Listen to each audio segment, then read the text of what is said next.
All right, Joan, thank you. Caught on camera now, a rough arrests a man considering a lawsuit after he says a Fort Lauderdale police officer went too far. The man claims the cop beat him while taking him into custody. Now, this incident happened outside of the wharf. This was back in February. CBS 4's Ted Scouten spoke to that man's attorney, and he is live in Fort Lauderdale with the latest in that investigation. Ted.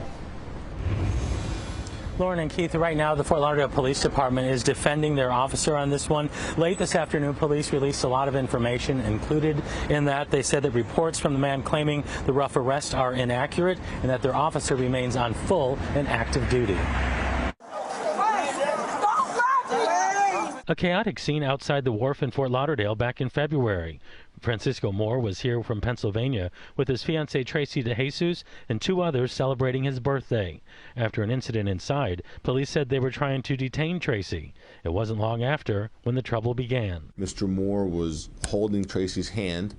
When Tracy goes towards what got her attention, Mr. Moore's arm is pulled, and when his arm is pulled with Tracy, Officer Paul takes that opportunity to grab Mr. Moore's arm and sucker punch him. Moore said he didn't know what was going on. He was trying to leave with Tracy, that no one told them they couldn't go. He never said we was being arrested for anything. Never said we was being detained, and I was just trying to leave. Then it escalated into Moore being punched in the face multiple times.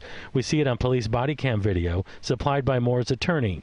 He said Fort Lauderdale police officer Alexander Paul was delivering the blows. Next thing I know, I'm laying on the floor again, beaten. And Mr. Moore is on the ground in the fetal position. Security staff and police are administering a pretty substantial beating. Knees, elbows, fists. And Officer Paul is at Mr. Moore's head, and he has to strike him 8 to 10 times. In the police report, Officer Paul tells a different story than Moore. He said while dealing with someone else, Francisco ran up to me and punched me in the head and face. Officer Paul said when he tried to restrain Francisco Moore, we both fell to the ground with Francisco on top of me in a dominating position. He said after he got Moore off him, officers were struggling to cuff him, and he delivered several diversionary strikes, open, closed fist, to his face-head area. Moore and his attorney say the video and police report do not match up. That definitely wasn't true. I mean, as you can see in the video, that's far from the truth. I was just trying to leave. I mean, it's the stuff that you see on TV. It's stuff of movies. You got framed. You look at the police report that says, like, he punched a cop in the face. It didn't happen. It's an absolute falsity.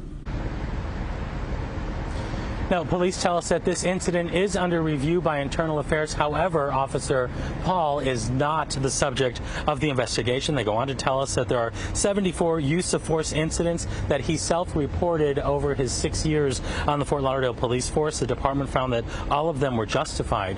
He was also involved in an officer-involved shooting that was back in 2019. That's being reviewed by the state attorney's office, which police say is standard procedure. Live in Fort Lauderdale, Ted Scouten, CBS 4 News.